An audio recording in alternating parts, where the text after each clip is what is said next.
कि जहां कहीं भी दीप शिखा मुस्काती है, परवानों की भीड़ मचलती आती। जहां कहीं भी दीप शिखा मुस्काती है, परवानों की भीड़ मचलती आती है। फूल कहीं निर्जन में चाहे मुस्काए, भंवरों को चुपचाप खबर मिल जाती है। भंवरों को चुपचाप खबर। तो जैसे खिले हुए फूल के पास भंवरे को बुलाना नहीं पड़ता, वो स्वाभाविक आते। जैसे जले हुए दीपक के सामने में पतंगे को बुलाना नहीं पड़ता, वह स्वतः चले आते हैं। तितलियों को बुलाना नहीं पड़ता, वह स्वतः चली आती है। जैसे मिठाई के सामने में चींटियों को बुलाना नहीं पड़ता, वह स्वतः चला आता है। ठीक उसी प्रकार से जहाँ पर आत्मा की पवित्रता सिद्ध हो जाती है, जहाँ सभी कलमशों से मनोविकार मन भूल जाता है, मन विकार से मुक्त हो जाता है, वहां पर सुख शांति और परमात्मा को बुलाना नहीं, किसी भगवान को बुलाने की आवश्यकता नहीं पड़ती। सब भगवान पीछे पीछे चलता है। इस बात को सदगुरु कबीर साहब ने डंके की चोट पे कहा। कबीरा मन निर्मल भया, जैसे गंगा नीर, पीछे पीछे हरि फिरे। और कोई उसको हरि कहता, कोई परमात्मा, कोई भगवान, कोई ईश्वर, नाम अलग अलग है, उससे कोई फर्क नहीं। साहब कहते हैं कि केवल अपने मन को यदि आपने पवित्र बना लिया, जीवन आपका पवित्र हो गया, चिंतन आपका पवित्र हो गया, चित्त आपका मलिनता से रहित हो गया, तो भगवान कहो, परमात्मा कहो, ईश्वर कहो, सुख कहो, परम शांति को, सब किसी को खोजना नहीं पड़ेगा, स्वतः तुम्हारे पीछे पीछे घूमेगा। अब परम शांति अथवा परमात्मा यदि दो में से एक की प्राप्ति के है, तो एक मिल गया अथवा दूसरा मिल गया, अथवा न कहा जाए एक मिला मतलब दूसरा मिल गया, क्योंकि दोनों एक दूसरे के पूरक हैं। जैसे पदार्थ है तो पदार्थ का अपना कुछ निश्चित गुण होता है, निश्चित धर्म।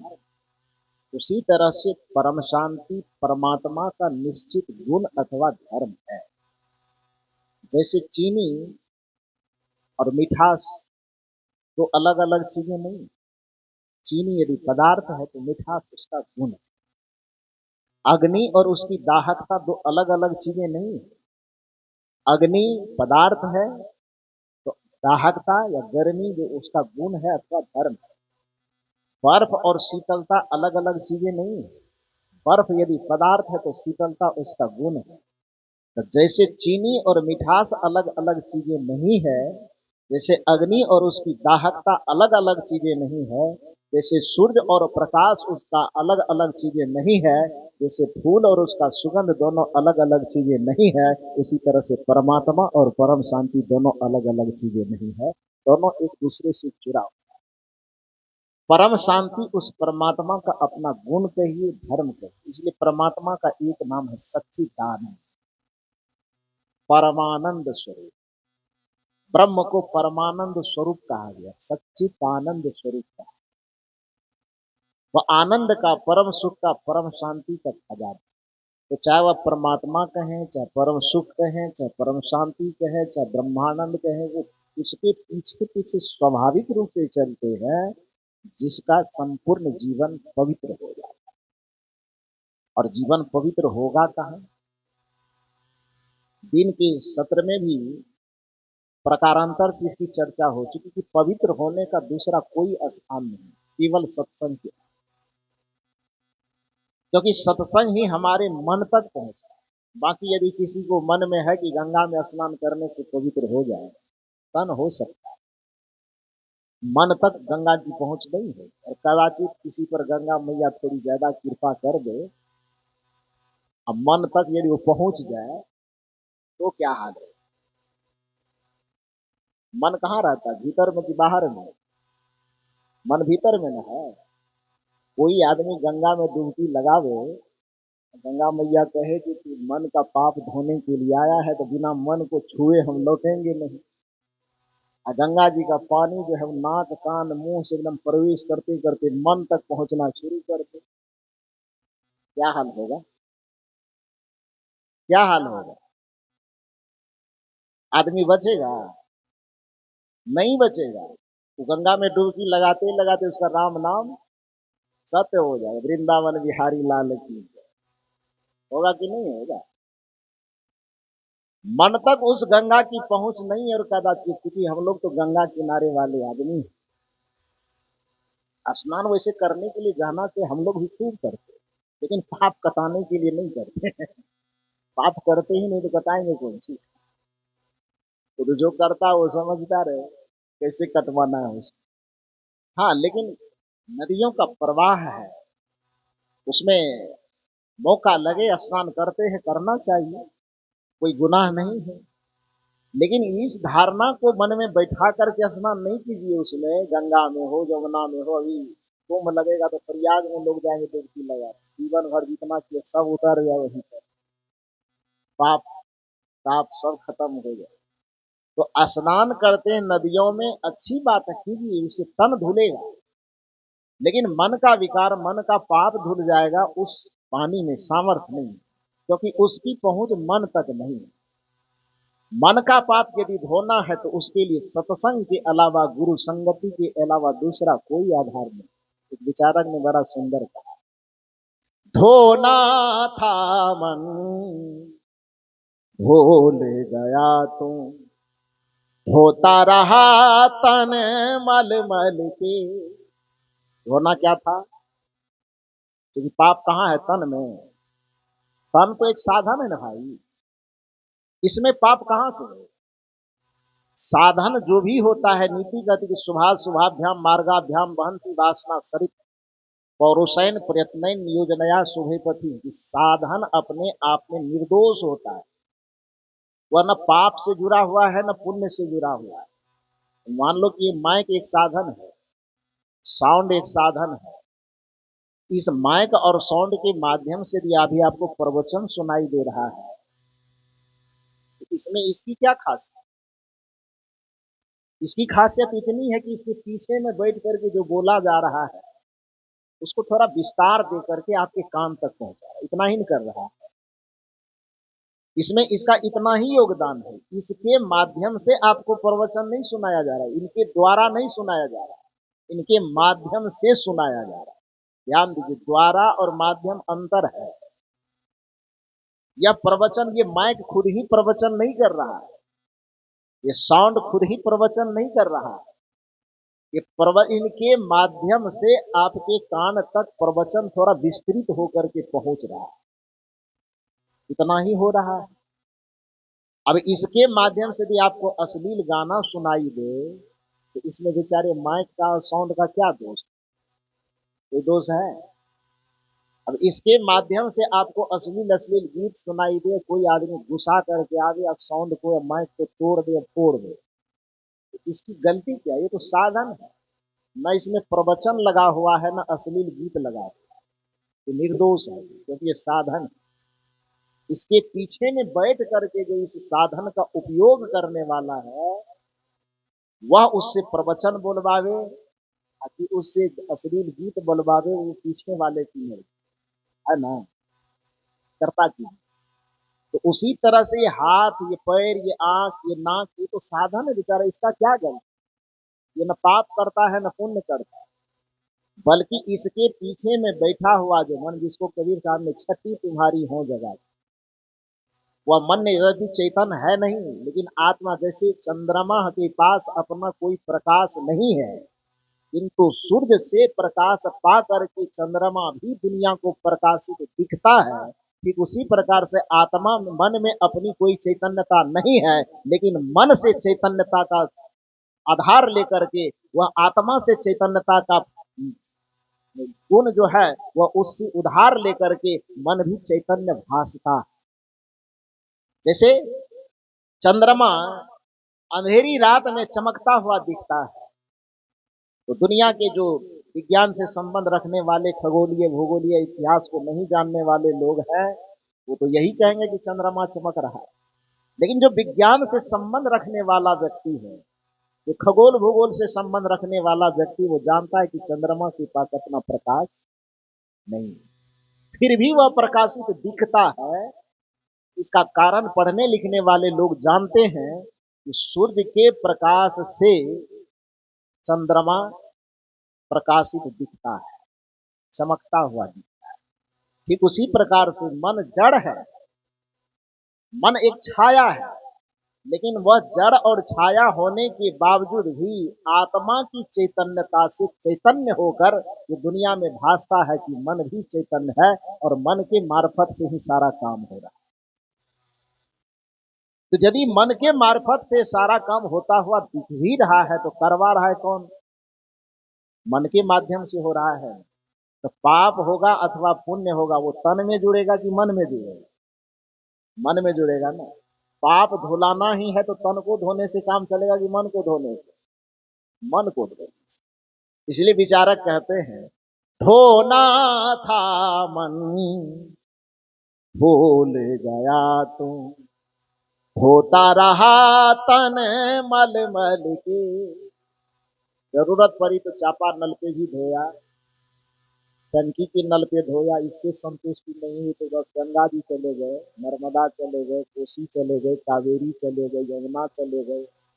अलग अलग से संतोष नहीं हुआ तो तीनों जहां पर मिलते हैं एक महीना के बाद चलेंगे संतुष्टि दिलवाने के लिए। कहीं तो धुल जाए, लेकिन वहां धुलेगा नहीं क्योंकि उसकी पहुंच तन के स्तर पर। धोना था मन भूल गया तू, धोता रहा तन मल मल के। घर का ईश्वर भूल गया तू, घर का ईश्वर भूल गया तू, तीरथ करता चल चल के। धोना था मन भूल गया तू, धोता रहा तन मल मल के। करना यह था कि धुलाई मन की करनी थी, लेकिन तन को धोने नहीं, पाप से मुक्त होना हम मान लें। लेकिन हमारे मान लेने से क्या होगा? आंख हम बंद कर लेंगे, कहीं रात हो गया। ये तो मानी ही बात हो गई कि आंख हमने बंद किया, हमने सुन रखा है कि अंधेरा होने का मतलब होता है रात। अब एक अंधेरा तो स्वाभाविक हो सकता है, एक अंधेरा बनावटी हो सकता है। स्वाभाविक होगा 5-6 बजे के बाद स्वाभाविक होगा, अब बनावटी तो 12 बजे दिन में भी आंख बंद कर ले, कंबल के नीचे चला जाए। कंबल समझ रहे हो ना, रजाई समझिए, कंबल समझिए।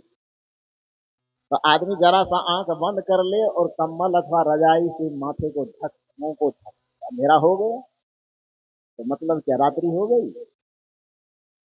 रात्रि नहीं। तो सिर्फ इतनी सी परिभाषा यदि आप रात्रि का जाने कि अंधेरा होने का अर्थ है रात्रि होना, तो अंधेरा भाई कंबल के नीचे में भी होता है, लेकिन वह अंधेरा स्वाभाविक अंधेरा नहीं है, वह हमारा माना हुआ अंधेरा है। ठीक उसी प्रकार से तन को धोने पर जो तन धुलता है नदियों में, उससे पाप नहीं धुलता, लेकिन हमारे मन में बैठा दिया जाता है कि तुम्हारा पाप धुल गया है। सदगुरु कबीर साहब कहते इस भरम में मत पड़ना, सत्संग की गंगा में आकर के डुबकी लगाना और अपने मन के पाप को धुला लेना, यहाँ पर तुम्हारा जीवन का उद्धार।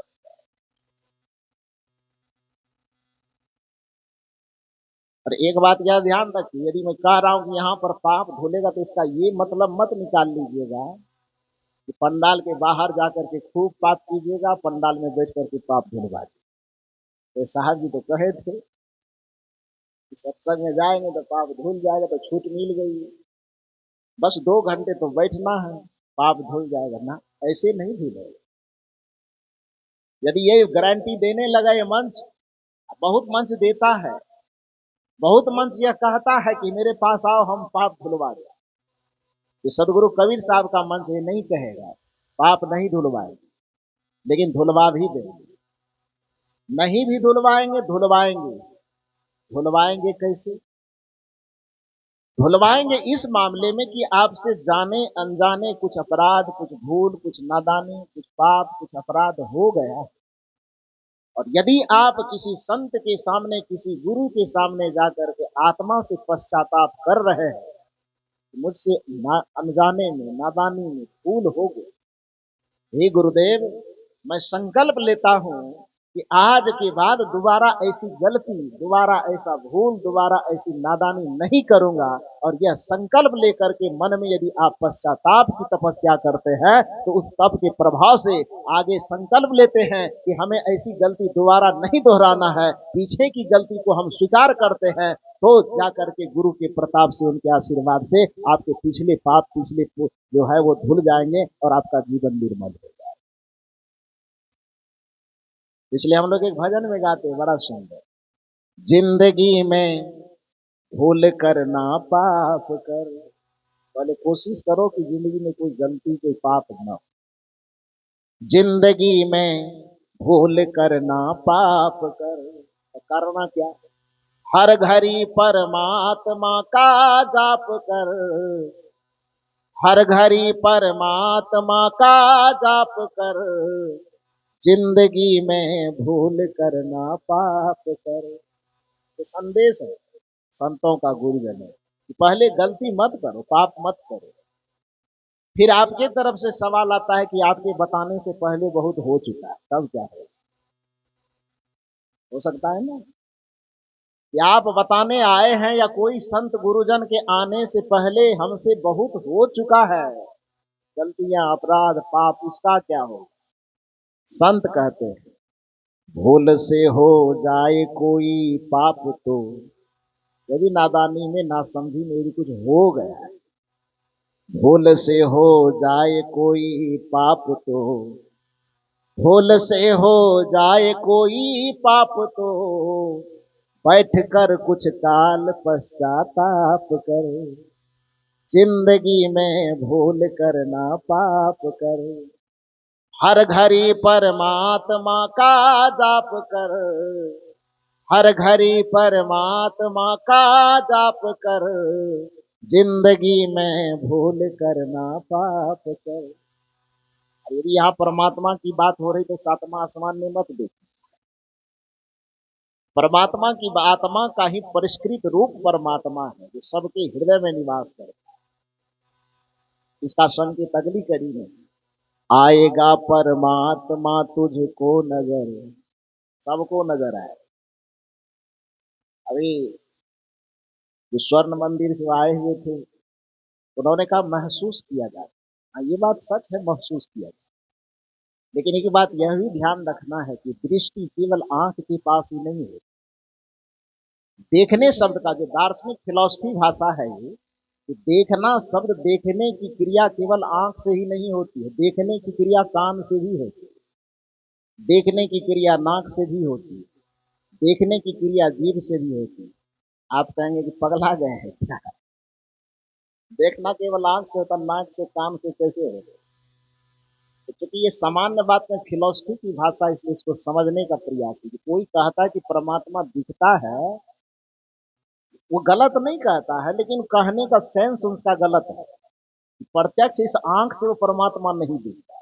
तो कैसे दिखता? जैसे मान लीजिए आपके सामने में कोई दाल, कोई सब्जी वगैरह कोई बना करके लाया, उसमें नमक, तेल, मसाला कम है कि ज्यादा है, ये आंख तो नहीं देख पाएगा।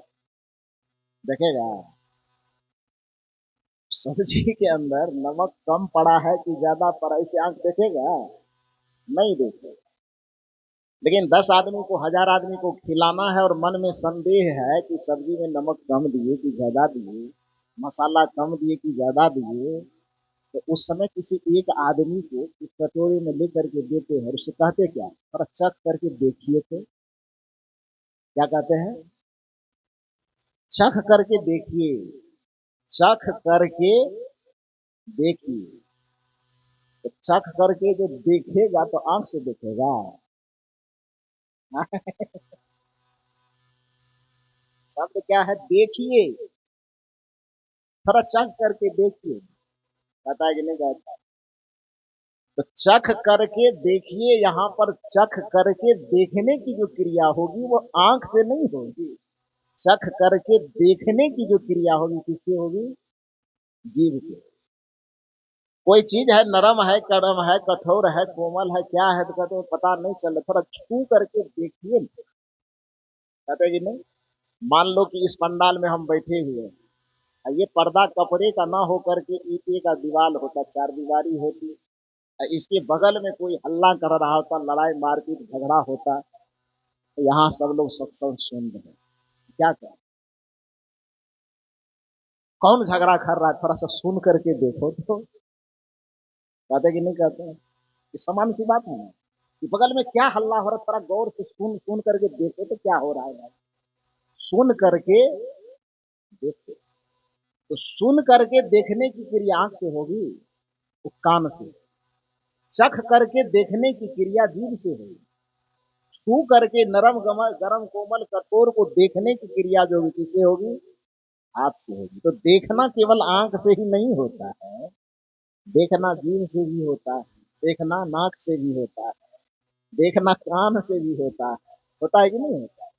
छू करके भी देखना हो, तो इस नजरिए से परमात्मा यदि अनुभव के आधार पे देखा जाता है, आत्मा की दृष्टि से देखा जाता है, तो इस साइंस में इस नजरिए से कोई कहे कि परमात्मा दिखेगा, तो सचमुच वह दृष्टि से तो नहीं दिखेगा, लेकिन आत्मा की दृष्टि से जरूर दिखेगा, अनुभव की दृष्टि से। किसी को कह दीजिए महसूस होना, वो आपकी मर्जी। आएगा परमात्मा तुझको नजर आएगा, आएगा परमात्मा तुझको नजर, आएगा परमात्मा तुझको नजर। कहाँ आएगा, आईना दिल का तू पहले साफ कर, आईना दिल का तू पहले साफ कर, दिखाई दे देगा। आएगा परमात्मा तुझको नजर, आईना दिल का तू पहले साफ कर। ये केवल ऊपरी ऊपरी बात नहीं है, इसी को सदगुरु कबीर साहब की भाषा में सुनना चाहें तो सदगुरु कबीर साहब ने क्या कहा। सदगुरु कबीर साहब कहते हैं, गुरु से कर ले मेल गवारा का, सोचत बारंबार। इसी भजन की एक कड़ी आती है, जो दर्शन को दिल चाहिए तो काम क्या करना, तो दर्पण मांजत रहिए। वो दर्पण कौन सा, वही दिल का दर्पण, मन का दर्पण। तो आप ये मत समझिए कि बात केवल ऊपरी तौर पर कहा जा रहा है कि आएगा परमात्मा तुझको नजर, आई ना दिल का तू पहले साफ कर। ये केवल ऊपरी बातें नहीं है, सदगुरु कबीर का भी दर्शन इससे जुड़ा हुआ है। जो दर्शन को दिल चाहिए तब दर्पण मांजत रहिए, जो दर्पण में लागी काई तब दरस कहाँ से पाई। गुरु से कर ले मेले गवारा का, सोचत बारंबार। गुरु से मेल कर, गुरु के शरण में जाकर के अपने मन पर लगे हुए उस काई को धुलवा ली, क्योंकि गुरु के अलावा उस चीज को, संत के अलावा उस चीज को कोई धो नहीं सकता, संभव ही नहीं। लाखों तीर्थ, लाखों व्रत, लाखों मंदिर, लाखों मस्जिद में सर पटक करके आ जाइए, संत के अलावा, गुरु के अलावा आपके मनोविकारों को कोई नहीं धो सकता। ये केवल निर्गुण परंपरा के संतों की मान्यता नहीं है। हालांकि कुछ लोग ये गुरु सत्संग की चर्चा जब करते हैं तो सगुनवाद में विश्वास करने वाले लोगों से नाक सिकुड़ के देखो, सब निर्गुणिया, सगुन नहीं मानता है ना, इसीलिए मंदिर, भगवान, भगवती, तीर्थ व्रत इस सब के बारे में कुछ नहीं कहता, तो उससे कुछ। जो सगुन का आधार लेकर के चलते हैं उनसे भी पूछो कि यदि हमें अपने जीवन का सुधार करवाना है, जीवन की मलिनताओं को धुलवाना, तो किससे धुलवाए। वह भी यही कहेंगे कि गुरु के शरण में। कबीर साहब का तो दर्शन है कि गुरु धोबी शिष्य कापरा, साबुन सिरजनहार, सूरत शिला पर रगड़िए तो निकसे ज्योति आता है। यदि इसको किसी को आपत्ति है कि निर्गुण वाले केवल ऐसा मानते, तो थोड़ा सगुन वाले से भी उदाहरण ले, दिन दो थोड़ा सा उदाहरण, सगुन के पक्ष से उदाहरण लेना है। आप लोग बताओ, उदाहरण दूं। सगुन का सबसे बड़ा उदाहरण कहां से लिया जाए। रामायण गीता ये सब तो थोड़ा कठिन लगेगा पढ़ने तक जाने में। हनुमान चालीसा मालूम है, 40 दोहों की चौपाई उसमें है, 40 चौपाइयां, इसीलिए उसको चालीसा बोला। हनुमान चालीसा से कभी भेंट हुई है कि नहीं हुई? पुस्तक से कुछ लोगों को भेंट हुई होगी, लेकिन लाउड स्पीकर में जब बजता है, उसकी ध्वनि कान तक आती है, तो उससे ध्वनि विस्तारक यंत्र से संपर्क हुआ है हनुमान चालीसा। सुने हैं कभी कि नहीं सुने आपने? सुने हैं? जरूर सुने। सुने होंगे लेकिन विचार नहीं किए होंगे, आज विचार किए। हनुमान चालीसा में एक भक्त हनुमान जी के पास जाता है और हनुमान जी ने कहा कि गुरु भगवान, हनुमान जी से वह भक्त कहता है कि भगवान मैं आपके पास आया हूं, मेरे जीवन में विकार पाप बहुत ज्यादा, उसको धो दीजिए। हनुमान जी ने कहा कि ठीक है, संजोग से आज मुझसे मुलाकात हो गई, लेकिन एक बात बताओ कि मेरे पास आने से पहले या भगवान के मंदिरों में जाने से पहले कभी सत्संग में जाकर के बैठा है कि नहीं बैठा? भक्त ने कहा कि महाराज, जब आप अष्ट सिद्धि नवनिधि के दाता कहलाते हैं, जब आपका भक्त हम हैं, प्रत्येक मंगलवार सवा के जी लड्डू खिलाते ही हैं आपको, सीधा कनेक्शन आपसे, देखिए सत्संग वाला तेरा बीच में क्यों डाल? गुरु जी के पास जाओ, सत्संग में जाओ। हनुमान जी ने कहा देखो भाई, भगवान की सत्ता, सृष्टि की सत्ता तो संवैधानिक नियम से चले। हमारा संविधान कभी पढ़े हो कि नहीं पढ़े? अगर का माथा चकरा गया, उसने कहा गुरु जी ये तो हम सुने थे कि भारत को चलाने वाला, देश को चलाने वाला संविधान होता है, कि भगवानों का कोई संविधान है, ये तो आज तक सुने नहीं थे। हनुमान जी ने कहा नहीं सुने तो तुम्हारी गलती है, सब भगवान का, सब गुरु का अपना अपना संविधान है, नहीं सदग्रंथ उसका संविधान ही तो है। हनुमान जी ने कहा कि मेरा सबसे छोटा संविधान है हनुमान चालीसा, और उस संविधान को सुन लिए होते, पढ़ लिए होते, उस पर विचार कर लिए होते, तो सत्संग की, संत की और गुरु की अवहेलना नहीं करता, केवल भगवान भरोसे बैठे नहीं रहते। कैसे? तो हनुमान जी ने कहा कि मेरा संविधान कहता है, श्री गुरु चरण सरोज रज निज मन मुकुर सुधार। उन्हें ये पंक्ति कभी कि नहीं सुने? हाँ? तो उधर से बोल रहे कि नहीं सुने। नहीं सुने हैं तो बस भारत में जन्म का है, नहीं सुने तो भारत में नहीं जन्म लेना चाहिए। सुन लीजिए, और जिसने सुना है उस पर विचार कीजिए। वैसे बातें तो बहुत सुनी जाती है, लेकिन विचार नहीं किया जाता, और विचार नहीं करने के अभाव में भी अच्छी बातें हमारे आचरण में समा नहीं। मैंने कहा कि यदि कबीर साहब की तरफ से बात कही जाती है, निर्गुण संत परंपरा के माध्यम से भी ये बात कही जाती है, तो कहते हैं कि संत लोग निर्गुणिया है ना, इसीलिए देवी देवता भगवान भगवती की बातें कम करता है, सत्संग की बातें, गुरु की बातें, ध्यान की बातें, इसकी बातें ज्यादा है। तो इसीलिए मैं थोड़ा सा निर्गुण परंपरा से हटा करके सगुन की तरफ ले रहा हूं। लीजिए उनसे, सुनिए वो क्या कहते हैं। श्री गुरु चरण सरोज रज निज मन मुकुर सुधार, वरनौ रघुवर विमल जसु जो दायक फल चार, बुद्धिहीन तनु जानिके सुमिरो पवन कुमार, बल बुद्धि विद्या देहु मोहि हरहु कलेश विकार।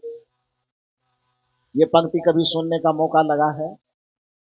यदि मौका लगा है तो इस पंक्ति पर विचार कीजिए, और यदि इस पर आपने विचार कर लिया तो आप जो निर्गुण और सगुण का भेद करके नाक मुंह सिकोड़ते हैं, कबीर साहब की बातें यदि नीम की तरह कड़वी लगती है, तो शायद इस बात को समझने के बाद सदगुरु कबीर का विचार आपको नीम की तरह कड़वा न लग करके रसगुल्ला की तरह मीठा लगने लगे।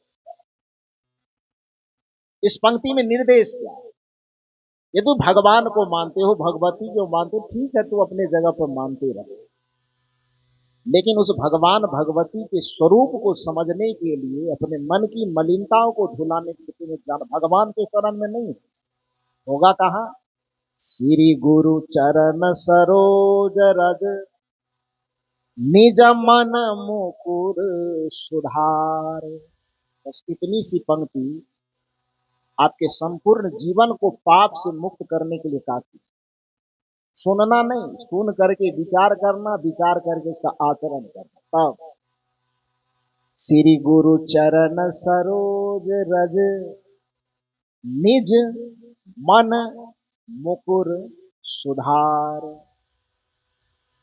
इससे स्पष्ट संकेत है कि अपने मन के मुकुर को सुधारना चाहते हैं तो इसके लिए भगवान के मंदिर तक जाने की आवश्यकता नहीं है, बल्कि श्री गुरुदेव के चरण में अपने मन को जाके समर्पित करने की आवश्यकता।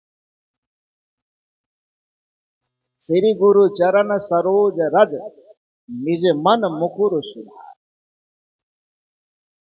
भक्त कहता है कि हनुमान जी तो बड़ा गड़बड़ हो गया, हम तो सोचे कि आपके पास आएंगे, 1.25 kg लड्डू चढ़ाएंगे, उसी से मेरा काम बन जाएगा, और आपके पास आए तो भी आप गुरु के पास भेज रहे हैं, सत्संग में भेज रहे हैं, ये तो बड़ा गड़बड़ हो गया। हनुमान जी ने कहा गड़बड़ नहीं हुआ, मेरा जहाँ से ट्रांसफार्मर है, जहां से मैं एनर्जी लेता हूं वहीं भेज रहा है। कहा कैसे? हनुमान जी ने कहा कि संविधान को, मेरे संविधान को थोड़ा और आगे पढ़ो, मेरी कितनी भी जय-जयकार कर लो, वो कृपा, वो दया, वो प्रेरणा मैं नहीं देता हूं, मुझे भी लेना होता है तो वही से सत्संग से ही लेता है। कहा कैसे? हनुमान जी ने कहा पढ़े नहीं हो चौपाई, जय जय जय हनुमान गोसाई। आगे की कड़ी आप लोग बोल दो, नहीं बोलोगे, अकेले हम ही बोलेंगे, आपका कर्जा खाए हैं। क्यों बोले, आप ही बोले। जय जय जय हनुमान गोसाई, कृपा करहूं भोले बाबा की नाई। तब किसकी नाई कृपा कर? जय जय जय हनुमान गोसाई, कृपा करहूं गुरुदेव की नाई। जब जय जयकार हनुमान का करने पर, जय जयकार राम का करने पर, जय जयकार शिव का करने पर, जय जय जय ब्रह्मा विष्णु महेश का करने पर, बावजूद भी कृपा यदि हमें गुरुदेव वाला ही चाहिए तो गुरु के शरण में डुबकी लगाने से कौन मना करता है? गुरु के शरण में ही डुबकी लगा लो, अलग से किसी की जय जयकार करने की जरूरत। अरे भैया सामान मेरा चाहिए तो दुकान दूसरे का क्यों चाहिए? सामान मेरा वाला चाहिए तो दुकान वाला भी मेरा ही दुकान खटखटाओ ना, वहीं पर सामान मिल जाए। तो सामान वाला चाहिए, ये गुरुदेव वाला, दरवाजा खटखटा रहे हो, मूर्ति वाला कैसे होगा? जय जय जय हनुमान गोसाई, कृपा करहूं गुरुदेव की नाई। कृपा गुरुदेव, नाई मतलब जैसे। अब नाई मैंने बाल बनाने वाला नाई नहीं, नाई शब्द है अवधि में नाई, संस्कृत में यथा, हिंदी में जैसे। क्योंकि भाषा की निष्पत्ति जब होती, व्याकरण आप लोग पढ़े ना, व्याकरण में भाषा का निर्माण कैसे होता है? भाषा की उत्पत्ति के 4 आधार है, तत्सम, तद्भव, देशज और विदेशज। तत्सम जो संस्कृत में आया हुआ मूल शब्द ज्यों का त्यों यदि रख दिया जाए शब्दकोश में तो उसको तत्सम शब्द कहा जाए। उस संस्कृत के अनुरूप ही कोई भाषा निष्पन्न हो तो उसको तद्भव बोला जाता है। अब बोलचाल, आम बोलचाल की भाषा, देश से निकली हुई भाषा जब साहित्य में शामिल हो जाता है तो उसको देशज बोला। देशज, देश से उत्पन्न हुआ, देशज। अब विदेशज जो विदेश से आकर के हमारी भाषा में, हमारी साहित्य में शामिल हुए, जैसे रेल, ट्रेन, लालटेन, मोबाइल, माइक, ये अपनी भाषा तो नहीं है।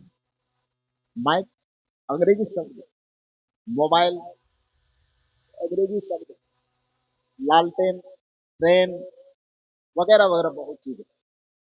तो है वो अंग्रेजी शब्द, विदेश की भाषा, लेकिन वो हमारी साहित्य, हमारी संस्कृति, हमारी सभ्यता में इस तरह से शामिल हो गई है कि लगता ही नहीं कि वो पराया है।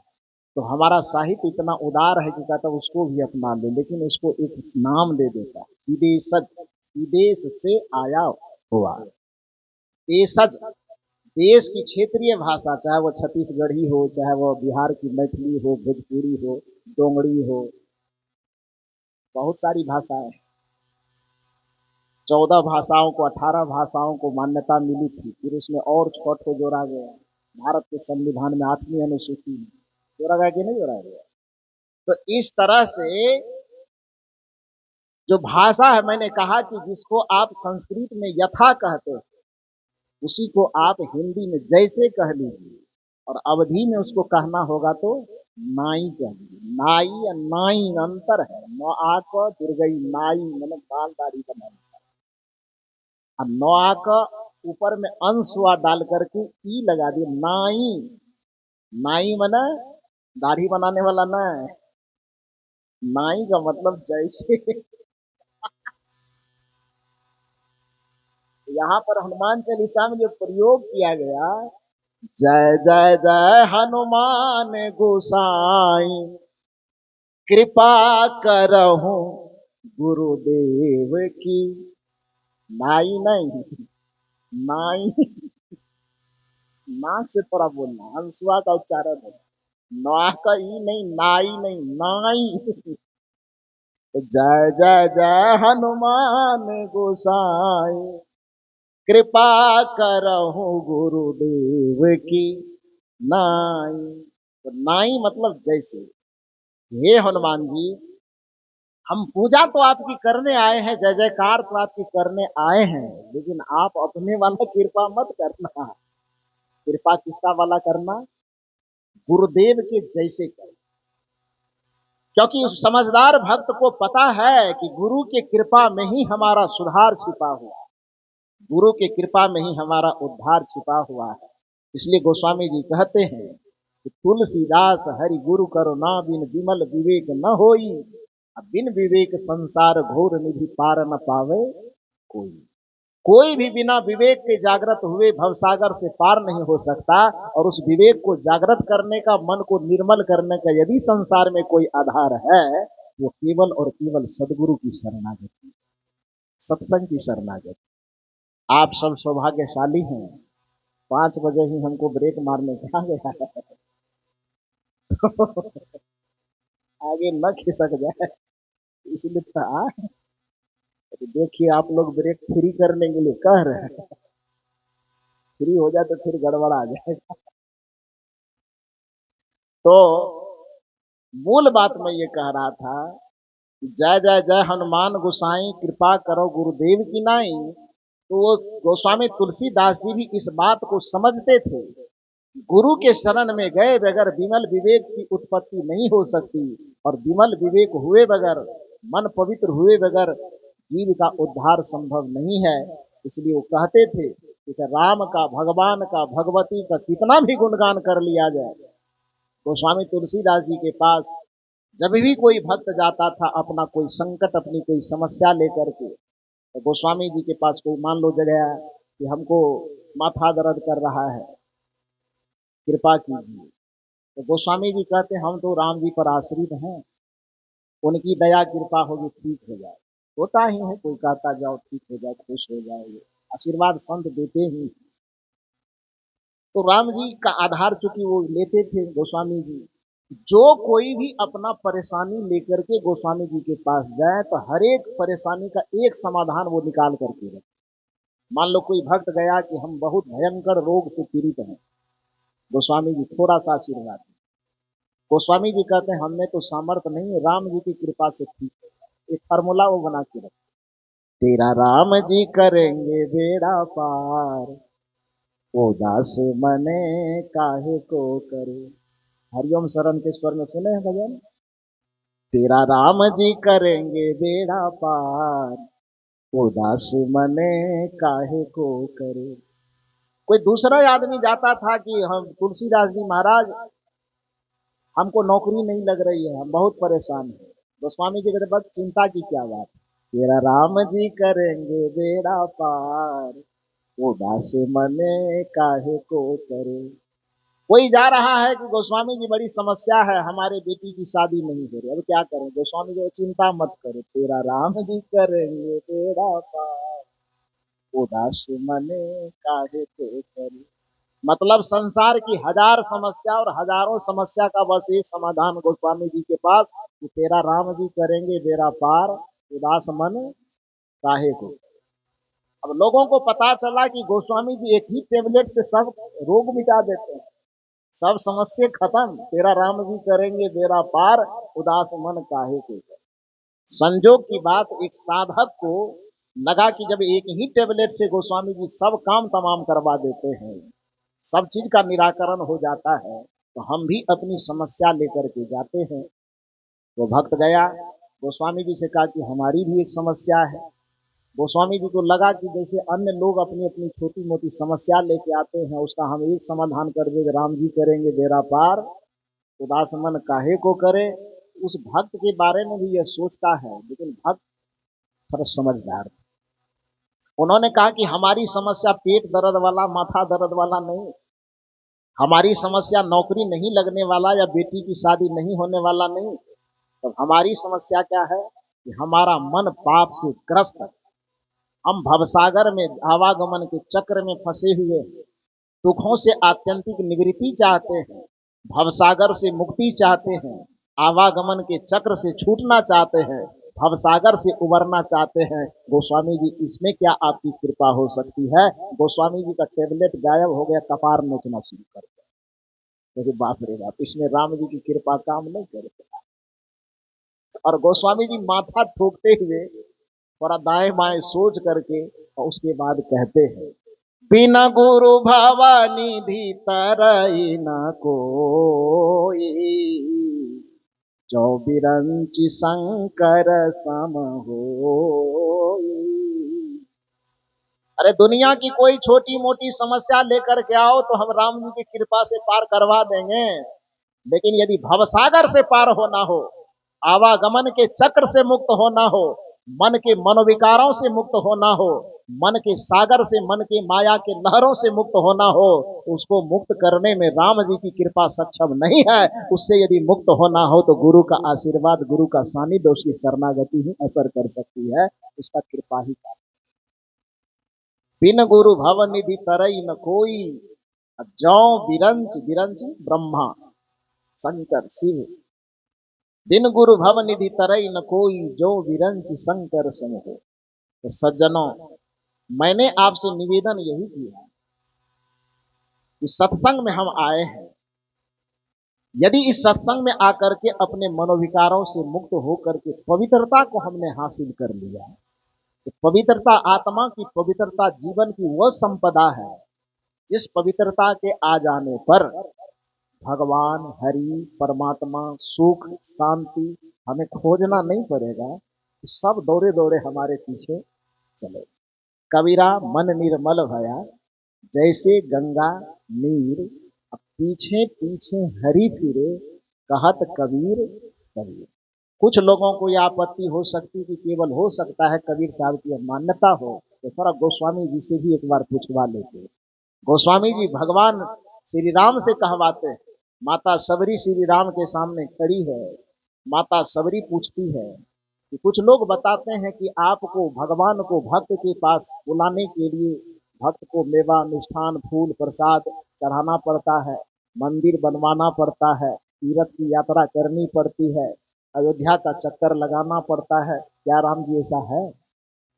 राम जी ने कहा कि वो बीच का बिचौलिया लोग जो है ना, वो अपना धंधा फैलाया, मेरी ऐसी कोई मांग नहीं है। कहा तब राम जी ने कहा कि मुझे प्राप्त करने के लिए इतना ही काम करना, निरमल माना जाना सो मोहि पावा। सदगुरु कबीर के दर्शन से राम का दर्शन अलग है। कबीर साहब कहते हैं कि यदि भगवान को अपने पीछे पीछे घुमाना हो तो बस इतना सा काम करना कि निर्मल मन, कबीरा मन निर्मल मन, बस इतना सा काम कर ले। राम जी कहते हैं कि बीच के बिचौलिया चाहे उसमें जितना तीर्थ, जितना मंदिर, जितना पूजा, जितना पाठ डाल दे, लेकिन राम जी कहते हैं कि मेरी अनुभूति के लिए, मेरे दर्शन के लिए इतना ही काफी है। निरमल मन जाना सो मोहि पावा, मोहि कपट छल छिद्र न भावा।